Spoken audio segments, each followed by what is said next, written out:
All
right. Y'all know what time it is. It's Roundtable Session. Yes.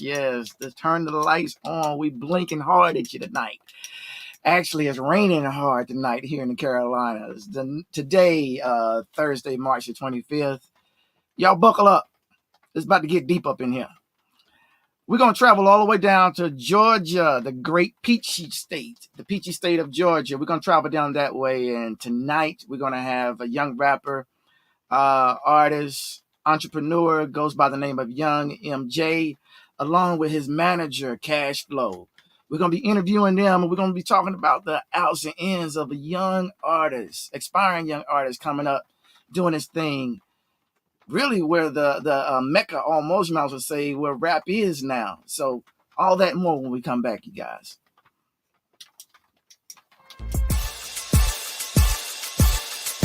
You are now tuned into Urban Force Media.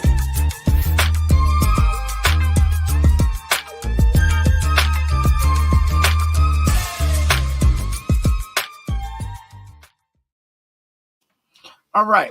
Like I said earlier, we're going to be interviewing rapper down from Georgia. When you think about Georgia and think about rap coming out of Georgia, you go back, you think about Shy D, number one. Starting out him, he, was a portion of Luke Records out of Florida. But, early into the 90s and early 2000s, you come up with Outkast, Goody Mob, Ludacris, T.I.,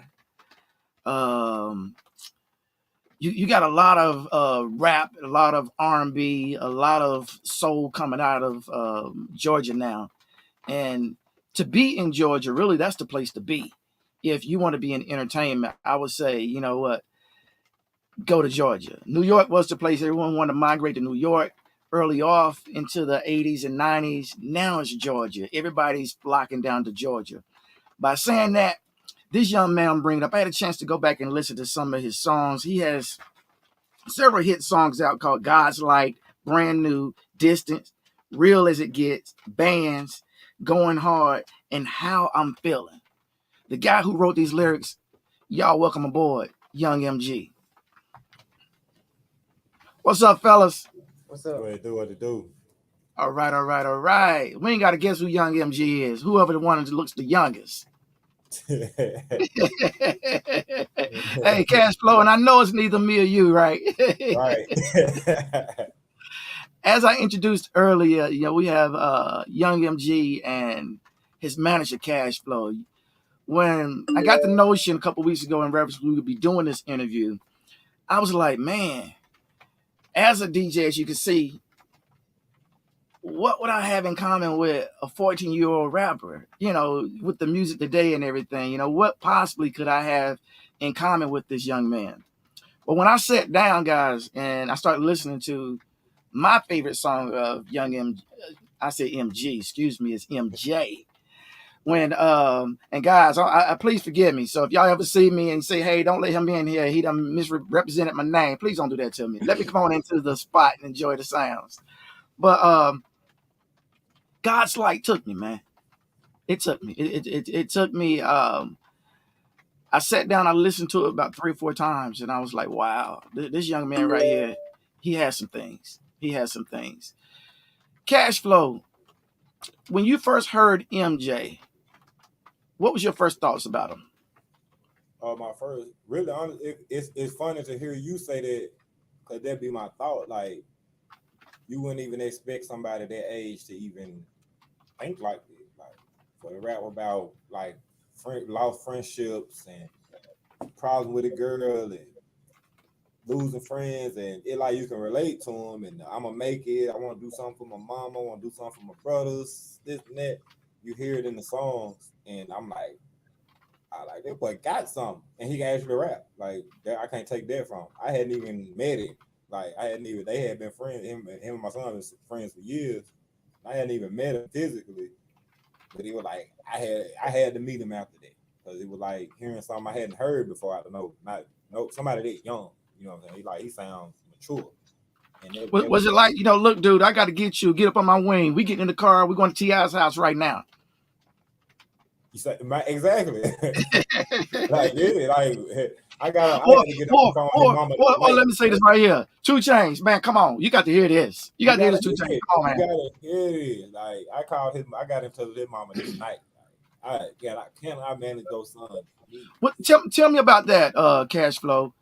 When you sat down with his parents, how was that interaction with, you saying, hey, I want to, cuddle him and nurture him in this rap game? Oh, well, she was more ready, mainly off of the fact that, a lot of our parents don't have time. Like me coming up as a rapper, my mama didn't have time to grow me as a rapper. She had to make sure the bills were paid. She had to make sure the other kids were fed, and so on and so forth.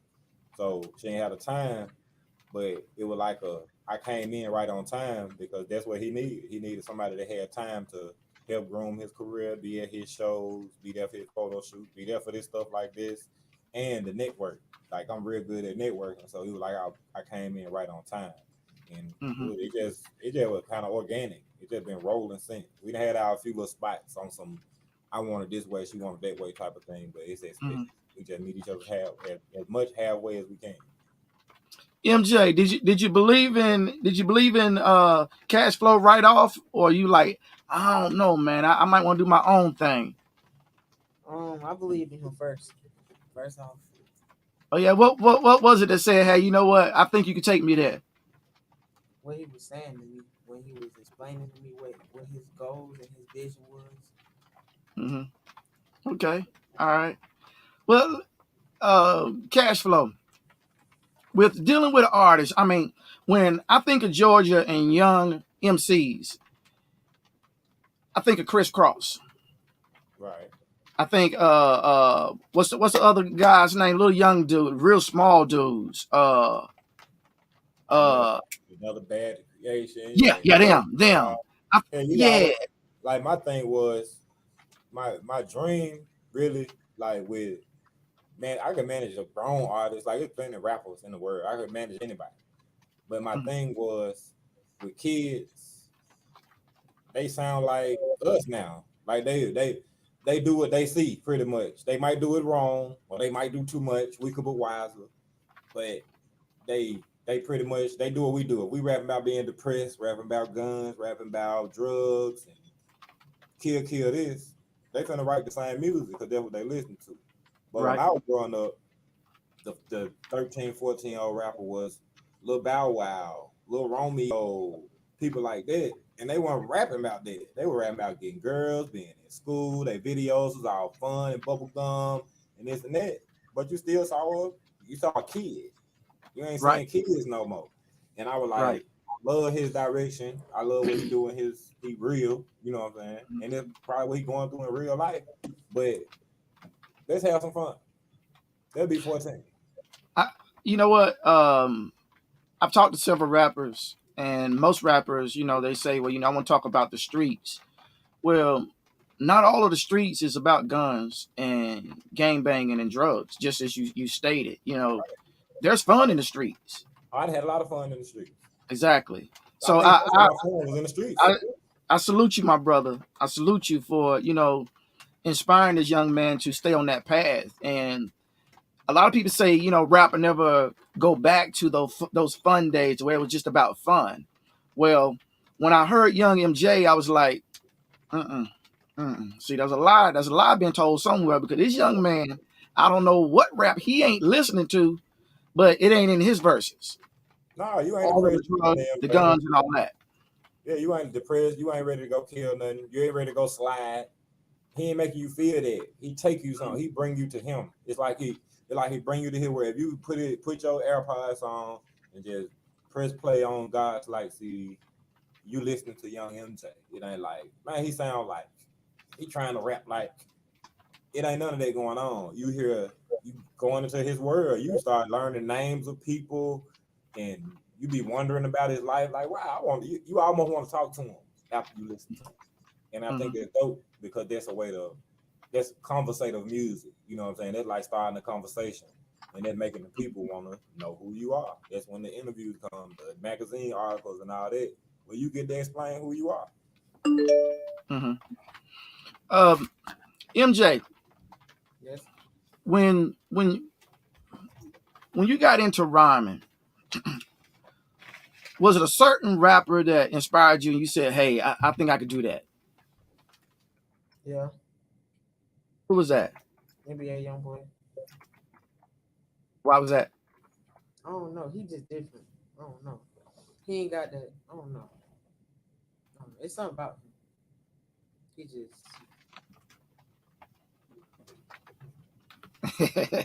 It is crazy hearing that, because it's like I done had my artists like that. Like, it'd be like growing up, and it'd be like I can remember my brothers and stuff like that. Like, why are you listening to this? You're like a lollipop. Why? How are you listening to this? I'm like, what? Lil Wayne, what's wrong with you, Lil Wayne? But my thing on it, MJ, is your music, your lyrics don't sound nothing like that, man. Like that, like. I don't hear that. I'll be wondering too where the inspiration come from, but I think naturally a rapper. The inspiration come from my dad. My daddy rap. Okay. He like lyrical, like mind blown, and then like it made me want to go and just go rap. He inspired me to go rap. When you made your first video, what was your first thought when you was behind the camera? Excuse me, when you was in front of the camera? Right. It was fun. I had a good time doing it, but I felt like it could have got better. But it was my first video, so I wasn't tripping. You got a girlfriend? No. Huh? No. Well, all right, I can understand. That might be a good thing that you don't. But you got a lot of women. Yeah, when I say women, little young women running around wanting to be around you now, right? Yeah. At this point, my brother, keep them wanting, all right? Keep them wanting, man. Keep them wanting. You got plenty of time, man. You got plenty. When I say plenty, brother, trust me. You have plenty of time to think about a lady on down the road. Make that cash. You got what they want. Speaking of me saying make that cash flow. Are you teaching? Now I understand your son makes the music for MJ, right? Mm-hmm. All right. So are you teaching your son and MJ the financial ends of how to keep records, how to look at contracts, how to look at deals? Yeah, well, right now we've been in the process. I've been helping them getting their BMI set up. BMI kind of tricky, but I'm getting that set up for them. So when they songs playing, they getting paid. And I mean, my son already selling beats, and I done put him up on splits, so he ain't just he sold the beat for $1,000, and one person sent him some hi hats or something, and then that song get the roll, and then that dude that sent the hi hat like, oh man, I want my money. We ain't gonna go through that. You gonna get your money when the beat sell, and now we rolling. So I'm teaching them that right now. As far as the contract go, really ain't no contracts came. Mm-hmm. I know how to read them. I know that contracts is like, I'm talking about they big words, but they that small mentally. Like it might be something as simple as we own you, but it's gonna be a word that got 13 letters in it. You know what I'm saying? That's a major thing that you said, that a lot of people overlook the fine detail in contracts, and I'm glad you said that. You read that bad boy, read it. You ain't got nothing but time. If it takes you an hour to read it 3 or 4 times, take that full hour, because it may be the consequence of your life. Because I supposed to sign with So Def, right? So back when I supposed to sign with So Def, and this ain't no shot to JD because it's big, but with the contract, how they gonna bring it to you? They brought it to you, like my shirt, cotton contract, word ink on it, big words everywhere. But me, it took 2 weeks to get the contract back to him, and we had revised it. But reading the contract, as I'm reading, if I don't know the word, I had a dictionary right there. If I don't know the word, I'm finna find out what this word means. I had a dictionary and I had the book, All You Need to Know About the Music Is. I had that book and I had dictionary, and I was. You had the one Kashif made. Say that again. You had that one that Kashif wrote. Nah, not that one. It's I can't remember his name. I can't remember his name right now. Mm-hmm. It'll come to me though. Cause that's a good one too. The one Kashif he wrote, that's a good one too. Yeah, I'm gonna check it out, because that book helped out a lot, because like words like recuperable and stuff like that, you would look at that word, like all you thinking about is that last page that say 150,000 goes to you. That's all you read. That's all you think about, the money, and that's what they want you thinking about. They want you mesmerized by this cotton contract and all this stuff they running to you, but they ain't telling you that it's a sheet in here that got, we own your name and likeness. Mm-hmm. It had probably about 120 items on it, from cups to pens to.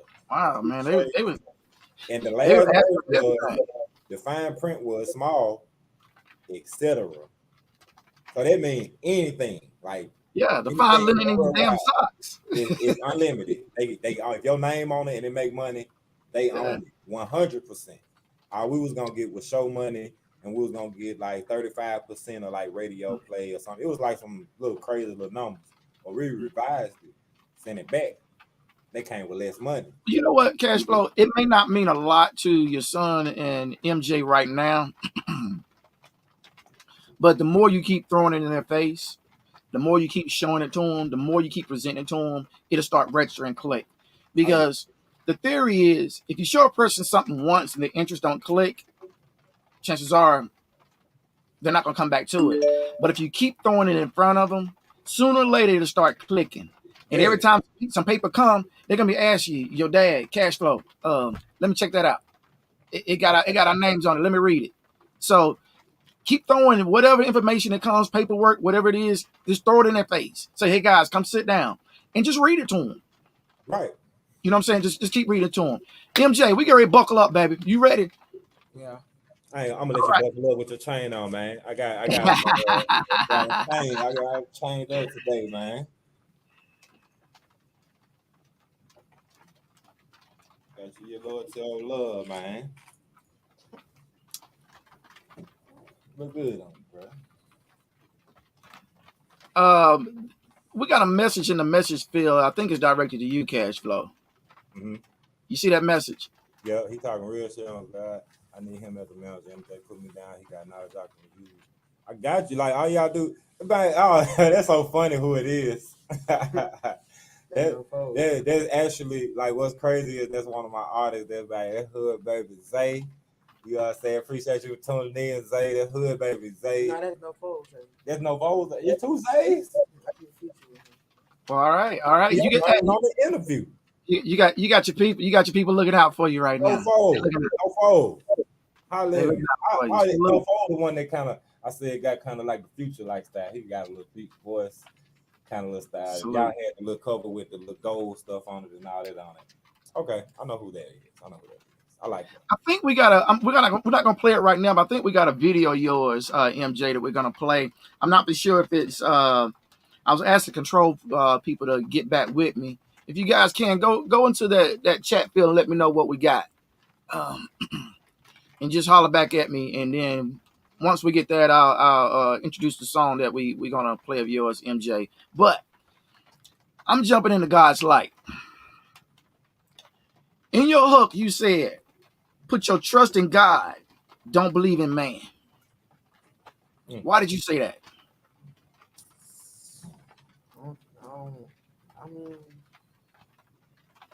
I mean, I was taught that like God was like creator of all. Come a little closer to the mic. Come a little closer. I said I was taught that God was the creator of all. So it's like, and then like he if whatever you like, I can't explain it, but I just don't trust nobody. I put my trust in God first. If that makes sense. You said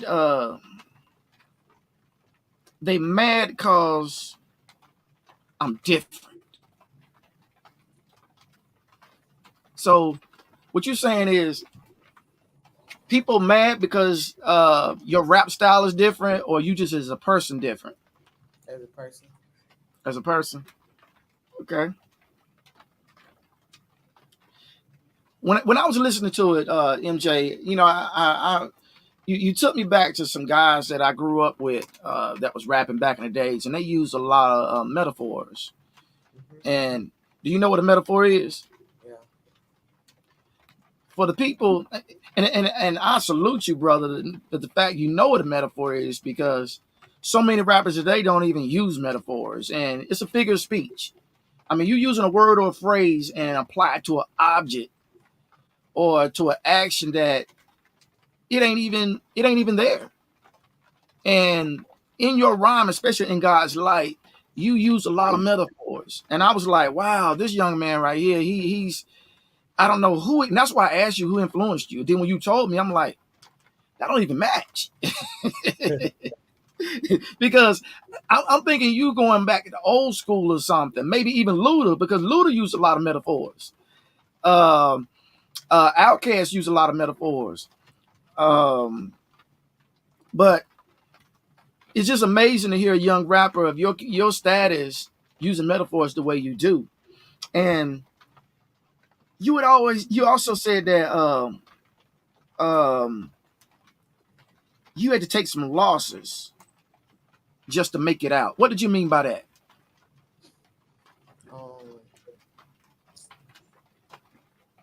I had to go through some stuff to get to where I'm at now. But you lost some friends. You know, some friends was hating on you. You had to let them go. A lot of. Mm-hmm. And see, ladies and gentlemen, when a person sit down and write a book, write a poem, write a song, and if a person can grab something out of what you said, and all of my questionnaires is coming off of this song right here, because you said certain things that made me think, what is this guy talking about? You know, it was grasping. And most people, the only thing that grasp them is the hook.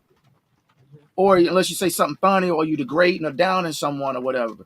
But you said so many things in this thing that's powerful, MJ, man. I'm like, I got to ask him, what is he meaning by that? And you also said all of this is evil. Was you talking about the music industry, the world itself? All of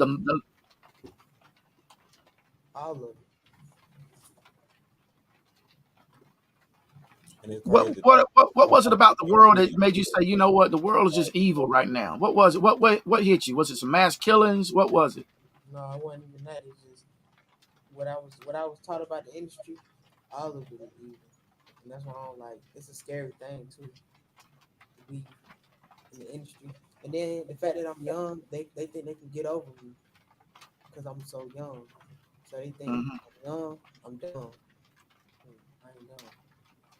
Well, it sounds like you got a good manager now, so maybe you and cash flow won't have to worry about the usage of the industry using the artists, within you and your producer. You said that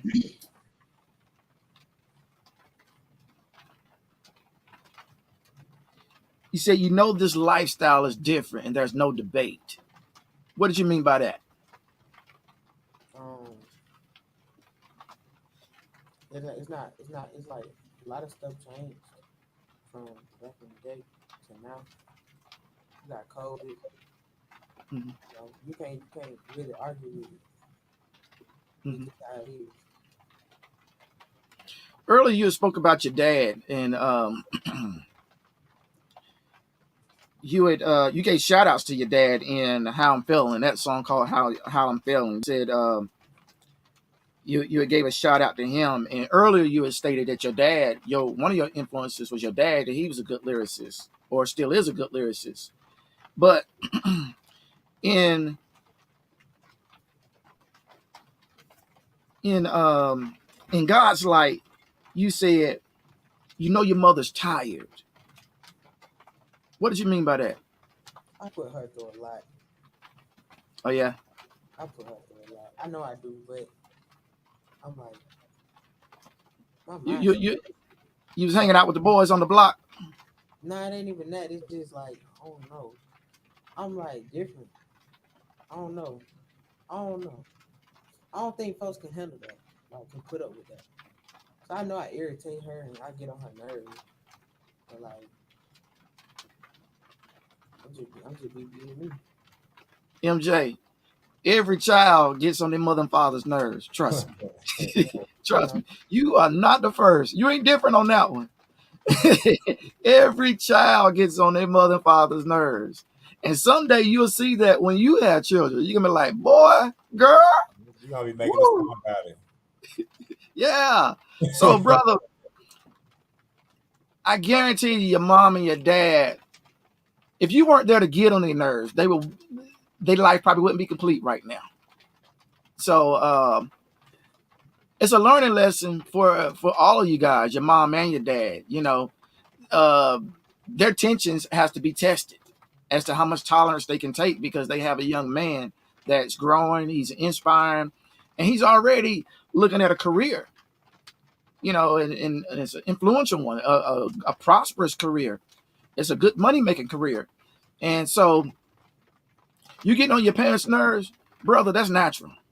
Now, how far you push them buttons and how many buttons you push, that's on you. yeah, that's what I mean. Too. That's what I mean. Mhm. Um, What about school? How are you handling things with your rap career and going to studio, doing your rhymes, keeping your homework, keeping your grades up? How are you handling and juggling all that? I do virtual. I do school on my computer, so it's kind of easy for me. Hmm. You got good grades? Yeah. Going to college? No. Huh? No. You don't have to Yeah. because you're gonna make money Oh, as we a. gonna talk about that. Yeah, we gonna talk You, about that. Because really, honestly, I want them to me personally as a manager and as an overlooker over these things. I want them to go to the Atlanta Institute, the Art Institute of Atlanta, where so many artists who done made it went, and go to their school. And Mhm. so what I just from being a ball player all the way to being a rapper to being an engineer to learning how to make beats and so on and so forth, you might naturally know how to play the keys.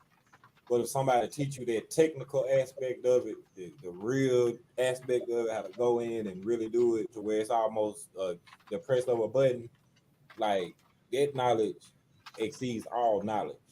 It exceeds Mhm. natural knowledge. Natural knowledge is like awesome to have, raw talent, all that. But if somebody like if you play basketball, somebody teach you organized basketball. Ain't nobody on no street court gonna be able to touch you. If you got raw talent already, somebody teach you how to set those screens, run those plays. Somebody teach you how to make beats. Somebody teach you how to group up them tracks and pan and this and that. Teach you the chords and all of that. things start sounding a little different when you making them beats because it ain't just raw talent doing it no more. So I want them to go to their school. I don't care if it's for 2 years. I don't care if it's for a year. I don't care if it's long enough to learn something, get that program from them that they gonna give them, that laptop that they gonna give them, and all that, and their free studio time they don't get. I don't care if they just get that for a year and quit. As long as they keep rapping, and as long as in that year they build their networks up, because you're gonna meet every videographer in Atlanta, every engineer, every producer. You finna meet all of them there. You're up and coming. All the graphic designers. You're finna meet every up and coming everything that you need to make it. Cash flow. Are you prepared for them to meet them now? Hell yeah. I would love for them to meet them now. Mainly reason because they gonna meet them, but they gonna talk to me. Like, I know what to tell them. Like, for real. And I know what we doing. Like, I know what they want. And I know what moves not to make. We ain't just dropping music. I don't let them just drop music. Because I done watched 1,000 rappers. Me. You know what I'm saying? Drop 1,000 songs. I done gave people 1,000 songs, 10 different albums, different groups, and so on and so forth. And I'm wondering if my unemployment gonna go through. You feel me? Waiting on my stimulus check, waiting on my taxes. You know what I'm saying? I ain't out here rich. And I done gave you folks 1,000 songs. Sometimes you just gotta go hard at it, man. I say that to say that's the video we get ready to show. Going hard. My shit. Let them know, talk to them. Yeah, tell them I'm back. They hate on the kid, relax, it's cool, they want them to stack. Yeah, I don't do gunplay, but we ain't taking no chance, we finna attack. Yeah, coming for me, call that boy Usain Bolt, we make him run track. Zoom, been going hard since I was a little kid, I don't never relax. Know that they mad, they watching me, so I call them fat. Yeah, it's too bad, you can't get it back. Hate on the kid, they know I'm the sickest. Come around me, you gon' need you a mask. Bet I'm popping, but they say that I'm broke. But I still got more cash than your dad. Let's go. Flex and throw the cash in their face. I got them crying, they really just sad. Bet on them J. All right. Oh, we got him smiling back there now. He loving that. Salute to you, young MJ. Salute to you, my brother. Going hard. Hey, MJ. Let me bar stack, man. Oh, you can't say you ain't got it because it was in that video hard. You can say you probably got it on. What's your interest rate? Guys, as far as shows, are you guys, now that COVID is, they're opening up the clubs, they're opening up entertainment spots now. Are you positioned to start doing some live shows and stuff? Yeah. Actually, he booked actually up until he is booked up until April 20. No, actually, yeah, he booked up until April 23rd right now. Gonna be a show. We got something booked show wise up until the 23rd. We got street execs that's gonna be in front of a crowd. We got it's been a lot of pop-ups going on, and we get set to do a lot of these pop-ups at Chit Chat. And we got some out here, Dream House Studios out here in Stockbridge. But yeah, we've been doing a lot of shows. Like, we have your email address going across the screen. Is that the best way for everyone to contact you if they want to book you? Yeah. Yes, sir. Is there a Facebook, Instagram page that they could go to as well? I don't got a Facebook, but I got an Instagram. What's your Instagram? Well, I think we got that. Let's see. Is that it right there? Wait, no, I just saw the YouTube come across. Yeah. That's your Instagram? Yeah, _MJ. All right. Well, there it is. Let me ask you, MJ, before we wrap this up. What does your stage presence look like, brother? What you mean? When you're on stage, man, how you what changes from you as MJ in front of the camera, MJ on stage? What's the difference? Nothing really. I'm the same person. Oh yeah. Yeah. Do you feel you go harder when you're on stage in front of a lot of people? You really just you take your hood down and you really just let them have it. You say, hey, here I am, like the Incredible Hulk. You just bust out. Yeah. Oh yeah. All right, brother. All right, man. I like your smile, man. I you seem like a good brother. good young man. Who's the person we just set beside us? My name is Real. I'm the one who be producing some of the beats. Real made that. Real made it. How did you come up with the name Real Made That? Well, my nickname is actually Real, so there goes that. And I don't really know how I came up with the other part. It just really came to my mind. How do you and MJ collab on the music? You know, what track is hot for them? Do y'all sit down together and say, hey man, I like this style, or you just make the track, throw it to him, and he say, hey, I like it, I don't like it? Yeah, it's like that. Yeah. Oh yeah. It's like that. Hey, Real Made That. Have you thought about maybe rapping with MJ? Yeah, I done thought about it a few times. MJ, you ever thought about getting on the track machines and stuff, man? Yep. Huh? Yeah, but I don't know. I don't think that's for me. That's good, man. Stick with your craft, man. Stick with your craft. Stick with what you love. And before That's awesome. I used to make beats, I used to actually want to be a rapper. And we used to rap together before he made beats. And rapping wasn't my thing, so I started switching to the beats. Awesome. So all of the songs that MJ has now, you're the producer behind them? Not all of them. Oh yeah. Okay. It's like it's a good few. The hit song Bands on there. He produced that. And How I'm Feeling. Yeah. Do you guys got anything brewed up right now? Yeah. Oh yeah. Got a lot. I'm telling you. Got a lot. Well, man, when you guys get ready to release that bad boy, come back to us, man, and we'll do it exclusive here and let you guys. Let me ask you this: when you are releasing your music, do you release the video and the music at the same time, or you release the music then the video? The video. So it depends. Like before I release Guys Like, I put out like one video. Put out Guys Like. Then I put out the 2 videos Going Hard and Guys Like afterwards. Okay, guys, y'all keep pumping it, keep going hard at it, keep God's light in front of you. Stay inspired, stay lifted. MJ, you got a good blessing. Mr. Super Producer, you got a gift, you got a craft. Keep working at that bad boy, man. Don't let nobody take nothing from you. Don't let nobody try to give you something that don't look right. I say that to you guys, man, and most definitely stay close and connected to Cash Flow. He seems like he's on the right path to get you guys where you need to be. One unit right there. That's what I like to see. Saying that, guys, I thank you for coming to the Roundtable Session. Until next time, All right. y'all stay blessed. Appreciate you, man.